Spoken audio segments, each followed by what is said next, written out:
Hello दोस्तों, स्वागत है आप सभी का आपका अपने चैनल बेसिक नॉलेज में। दोस्तों आज आप लोग क्लास 9 का साइंस क्विकली टेस्ट है। चलिए फटाफट से आंसर मिलेगा किसका कितना नंबर आ रहा है और देखिए क्या क्या क्वेश्चन है। दोस्तों इसमें जो मैंने आप लोगों को बताया था उसमें से काफी सारे सवाल एग्जाम में पूछा गया था।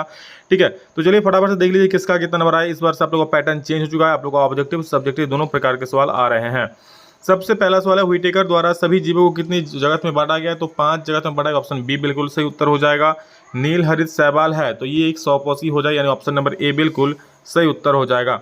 प्रोटोजोआ किस प्रजाति के जीव है? तो ये आप लोगों का प्रोटिस्टा प्रजाति के जीव हो जाएगा, यानी 3 का जो ऑप्शन नंबर बी है बिल्कुल सही उत्तर हो जाएगा। अगला प्रश्न है, पाइनस तसाइकस है। पाइनस तसाइकस क्या है दोस्तों? ये एक जिम्नोस्पर्म हो जाएगा। ठीक है, क्या है? जिम्नोस्पर्म हो जाए। अगला सवाल देखिए क्या है, 5 नंबर की यूकेरियोट बहुकोशिक और विषमपोषी जीवों को रखा गया है, तो उसको किस में रखा गया है? तो ये एनिमेलिया में रखा गया है। ठीक है, ऑप्शन बी बिल्कुल सही उत्तर हो जाएगा। अगला प्रश्न है, गुरुत्वाकर्षण बल की खोज किए थे। गुरुत्वाकर्षण बल की खोज किसने किया था? तो ये आप लोगों को पता है, न्यूटन जी ने किया था, तो इसका न्यूटन बिल्कुल सही उत्तर हो जाएगा। अगला प्रश्न है, गुरुत्वाकर्षण स्थिरांक बड़ा जी का मान क्या होता है? तो बड़ा जी का मान 6.67 न्यूटन पर -11 न्यूटन मीटर स्क्वायर पर केजी स्क्वायर होता है। अगला प्रश्न देखिए, किसी वस्तु का चंद्रमा पर भार पृथ्वी के इसके भार का होता है, कितना होता है? 1/6 गुना होता है, यानी ऑप्शन नंबर सी बिल्कुल सही उत्तर हो जाएगा। अगला प्रश्न है, दाब का ऐसा मतलब पास्कल होता है जो किसके बराबर होता है? ई दाब किसके बराबर होता है? न्यूटन पर metre square, option number C बिल्कुल सही उत्तर हो जाएगा। और घनत्व का ऐसा मतलब होता है केजी पर metre cube, option number C. ये था दोस्तों 10 ऑब्जेक्टिव सवाल। चलिए एक ही मिनट में बता दिया आप लोगों को 10 सवाल। आप देखिए सब्जेक्टिव। चलिए फटाफट से इसका आंसर देख लीजिए किसका मतलब किसका क्या आंसर होगा, ताकि आप लोगों को अगले एग्जाम के लिए तैयारी करने में हेल्प मिले। तो अगला 11वां सवाल देख लीजिए जो सब्जेक्टिव है कि प्रकाश संश्लेषण करने वाला एक कोशिक यूकेरियोट जीव को आप किस जगत में रखेंगे? तो ये हो जाएगा प्रोटिस्टा जगत में रखेंगे। एक वस्तु का द्रव्यमान दिया है 10 kg, तो इसका भार कितना होगा?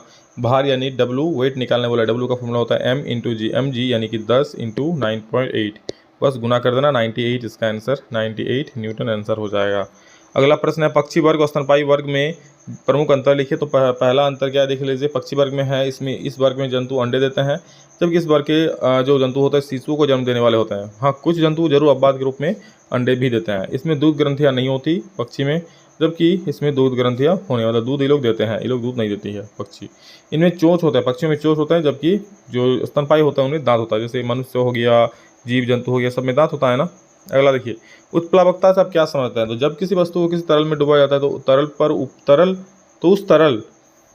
तरल उस वस्तु पर ऊपर की ओर बल लगाता है। ठीक है, तरल क्या करता है, मतलब कोई पानी में डूबा रहा है तो पानी उस वस्तु पर ऊपर की ओर बल लगा रहा है, उसी बल को उत्प्लावन बल बोलते हैं, और इस घटना को क्या बोलते हैं? उत्प्लावकता बोलते हैं।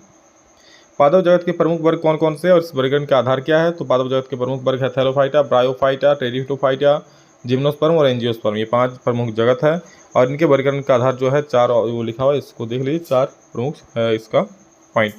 अगला प्रश्न, गुरुत्वाकर्षण सर्वोत्तम नियम। तो दुनिया का हर एक वस्तु एक दूसरे को एक बल से आकर्षित करता है। ठीक है, और ये बल क्या होता है? ये बल जो होता है दोस्तों, आप लोगों का दोनों वस्तुओं के दरम्यान के गुणनफलों के समानुपाती होता है, और इसके बीच की दूरी के वर्ग का व्युत्क्रमानुपाती होता है। इसका व्यंजक भी प्राप्त करने बोला था, व्यंजक होता है F = G(m1m2) बाई r² लिख सकते हो। ठीक है, तो दोस्तों आप लोगों को सब्जेक्टिव सवाल और ऑब्जेक्टिव बता दिए, और इस प्रकार सवाल और पाने के लिए नेक्स्ट एग्जाम की तैयारी के लिए चैनल को सब्सक्राइब जरूर कर लीजिए, ताकि हर एक एग्जाम आपका अच्छे से आए और बोर्ड एग्जाम की तैयारी बहुत ही अच्छे से कर पाओ। चलिए दोस्तों इस वीडियो को यहीं तक रखते हैं, आगे देखिए।